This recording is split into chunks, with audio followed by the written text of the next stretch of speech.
ఆసురి అంటే అసుభి తే రమంతే ఇది అసుభి అసుర అంటారు. అంటే రావణాసురుడు కూడా మంచివాడే. రావణాసుడు వేదం చదువుకున్నవాడు, పౌలస్త్య బ్రహ్మగారి యొక్క మనవడు, శివపూజ దురంధరుడు, ప్రతిరోజు 9,00,00,000 లింగార్చన చేసేవాడు. 5-20 రూట్ కడితే 25 625 ఎలా అయితే వస్తుందో, మనం శ్రీరామ రామ రామేతి రమే రామే మనోరమే సహస్రనామ తత్తల్యం రామనామ వర ఆననే. ఈ ఒక్క శ్లోకం చదివితే ఒక తలకాయతో 1000 సహస్రనామాలు చెప్పిన ఫలితం.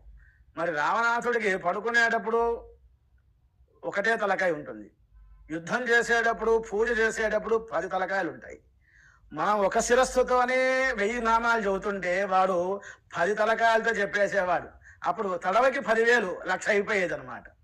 ఆ విధంగా భగవంతుడి యొక్క అనుగ్రహాన్ని పొందిన అసుభి తే రమంతే ఇది